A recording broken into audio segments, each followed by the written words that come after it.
guys, we are back for another Dokkan battle video. So I like to do these world tours for major EZAs, right? Which would be usually like Yellow Coin LR EZAs, Dokkan Fest DUR EZAs, or Dokkan Fest LR EZAs, right? Those are sort of like major EZA characters who are expected to sort of compete in difficult content and at least help teams out.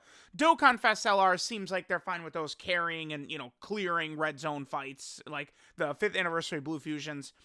BEERUS and WHIS to me feel like just a very strong, very capable option for some of these teams in the difficult fights of the game, right? Metal Cooler Core, Cell Max, and stuff like that.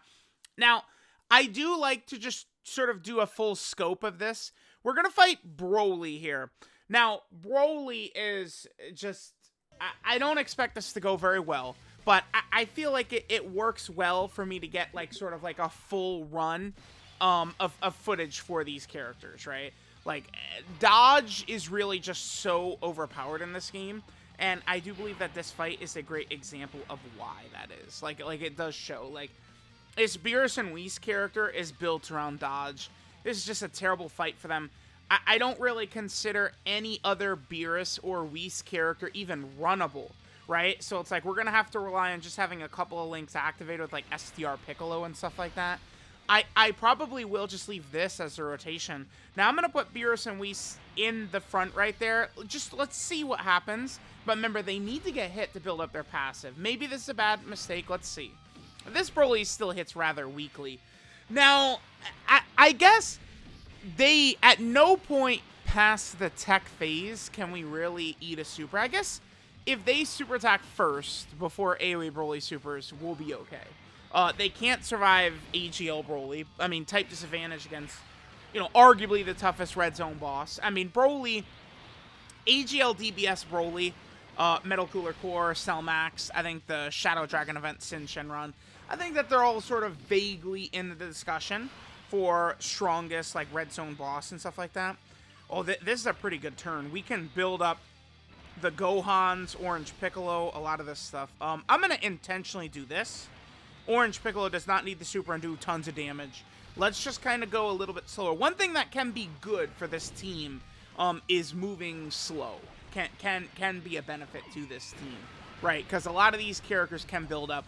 Orange Piccolo is just so strong as a character that he's going to be completely fine in here.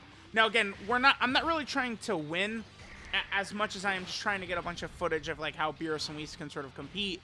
I mean, without a shadow of a doubt, I mean, this team, the Carnival LR team led by this kid Gohan, it has to be the best setup for BEERUS and WHIS. And I don't, is there even another legitimate team we could run in here?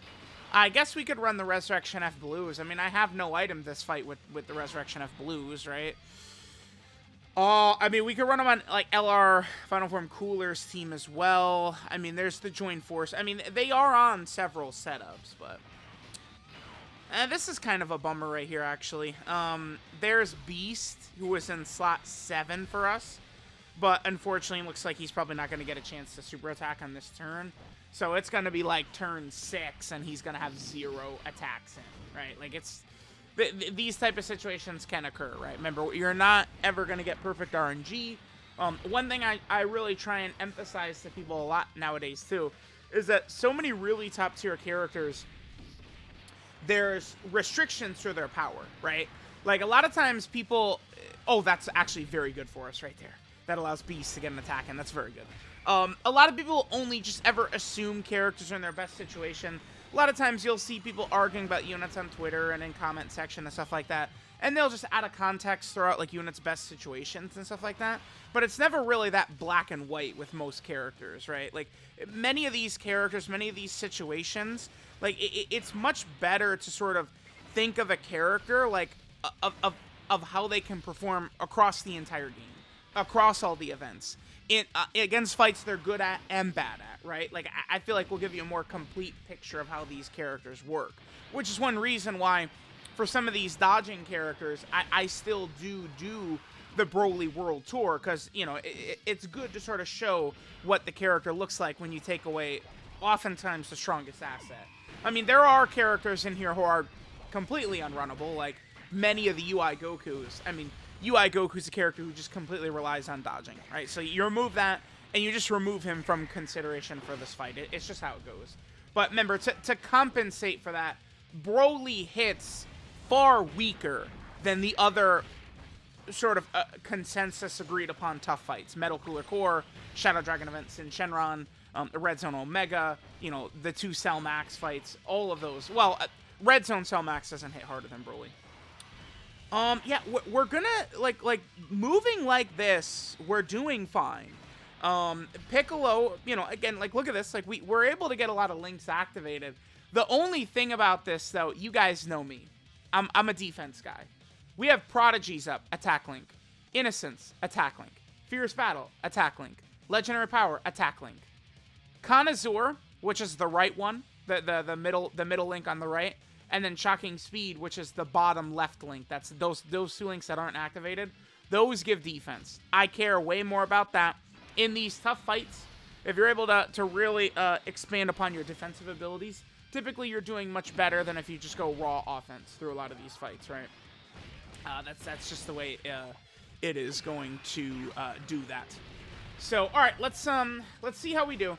This is good. We might be able to clear this no item, actually. If we could get a very nice rotation here against BROLY, hitting his AoE, we should be good. Let's see what Kid Gohan's defense is looking like here. Because remember, BROLY does, what is it, about 800,000 on a super attack. We have so Beast, of course, has to come through for us. Let's see what we get right here. We are going to use Beast's active skill. I have to give him, because we haven't done any super attacks. Let's see what we're looking at here. Oh, yeah, Kid Gohan. Okay, that's very fast. Kid Gohan is just at 1 million like that, right? Okay, sure, Kid Gohan, sure. We're gonna pop both of these. Again, it is absolutely necessary to do this for Beast. Hopefully we can kill BROLY's AoE. Hopefully the very first attack he's gonna do is gonna be his AoE. We'll kill it with Beast. And hopefully we could just disintegrate this guy very fast. Hopefully. Look at this rotation. We will very easily be able to save a lot of ki for Beast as well, which should work pretty well. So let's pop these 2 active skills, and hopefully we can one-turn this guy.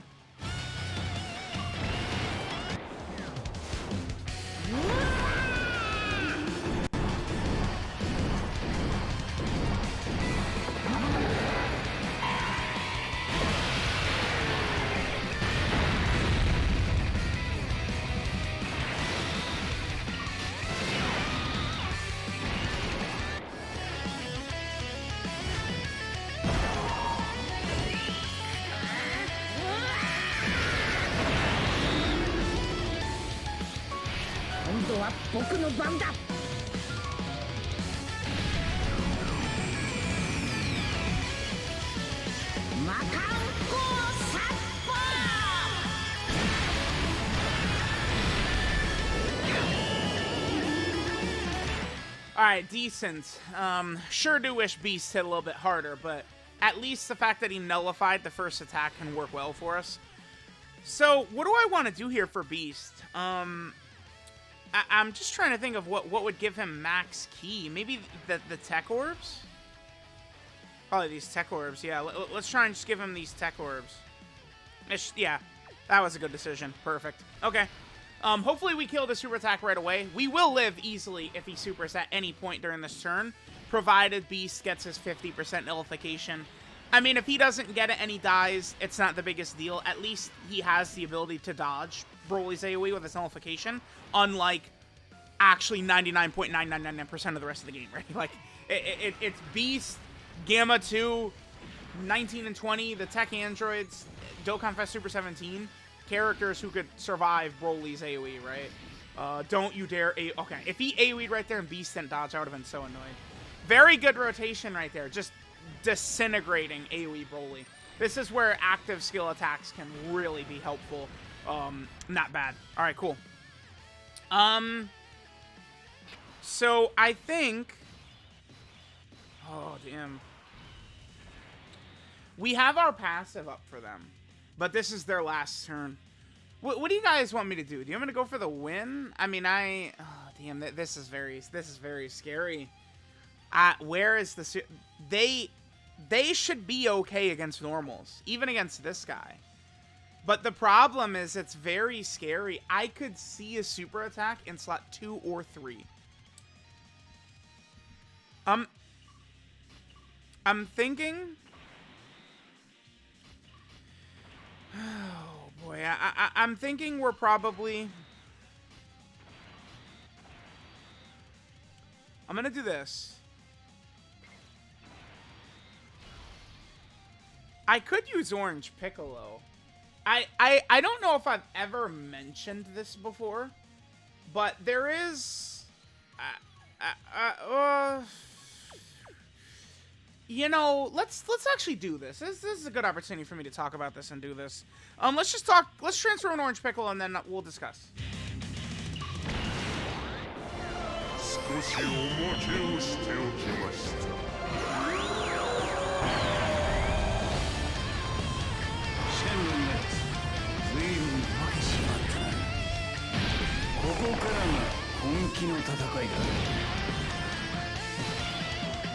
Alright, so the way Orange Piccolo works, people figured this out about Orange Piccolo.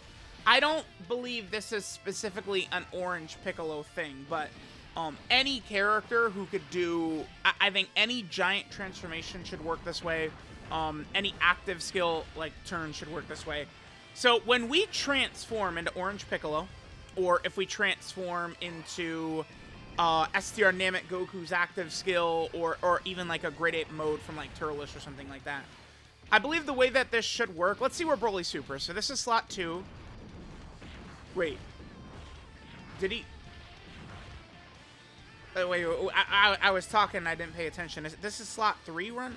No, we're on the second. Okay, so this is slot 2 right here. So we'll see where the super attack is going to end up. So what should happen is BROLY is going to super Orange Piccolo, right? And then it's going to count... Oh, he was supering in the 3rd slot. He was supering in the 3rd slot. Okay. Well, I'm glad we used Orange Piccolo. So BROLY is going to super. We're not going to kill BROLY, so the turn is going to revert. We're going to untransform from Orange Piccolo. Yeah, wow. BEERUS WHIS were cooked. Okay.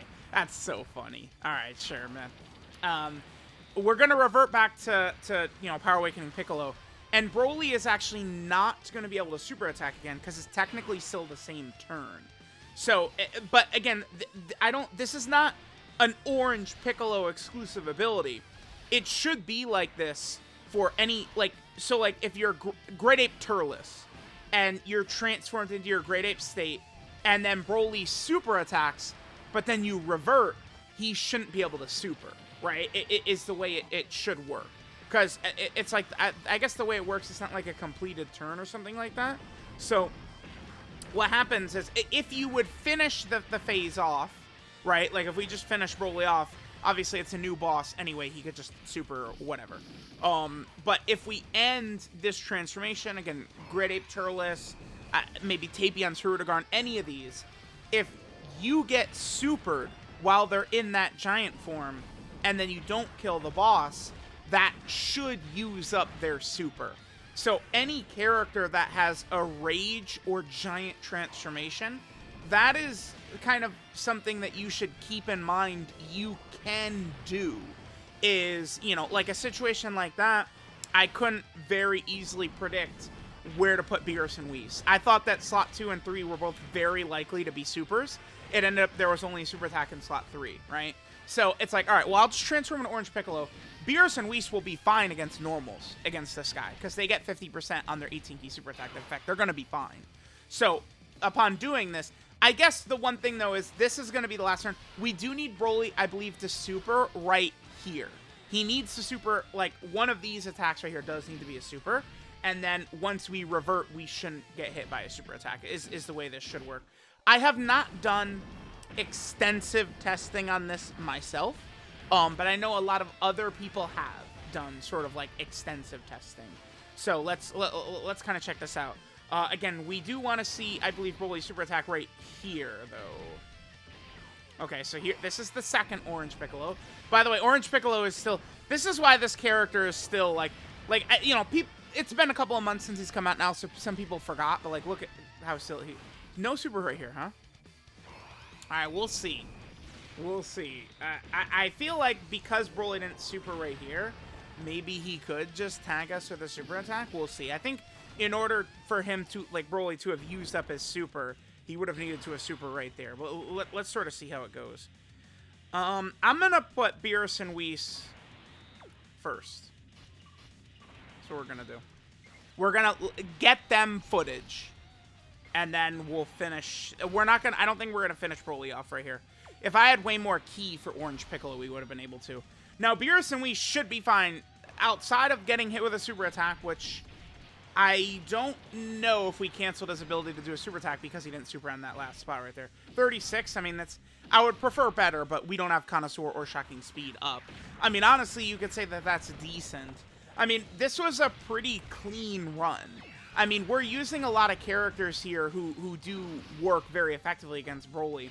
This is good. We're not going to kill him, so we can confirm that there's going to be no super attack coming in. But, yeah, this is another sort of interesting effect you could take advantage of in some difficult fights, is the ability to, like, safely bypass enemy super attacks. Yeah, he didn't super.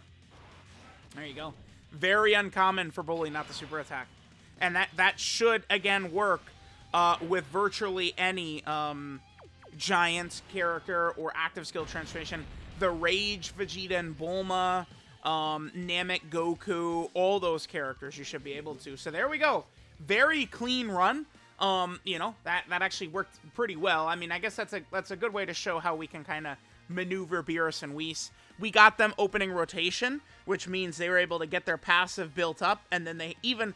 This is a slower, weaker offensively. This is not a strong offensive team. Although Beast could rack up a lot of damage. Orange Piccolo could rack up a lot of damage. Y'all saw, right? But we did good. We moved through it quickly. BEERUS and WHIS's passive never left after activating turn 1. Not bad. And again, this is far and away BEERUS and WHIS's worst fight. Because I don't think any other BEERUS or WHIS is even runnable in this stage. None of them are. And, you know, still, BEERUS and WHIS, like, they were fine, right? Like, they were healing us. They were tanking decently against the normals. They were doing decent damage. You know, I like LR BEERUS and WHIS. I think they're a fine character.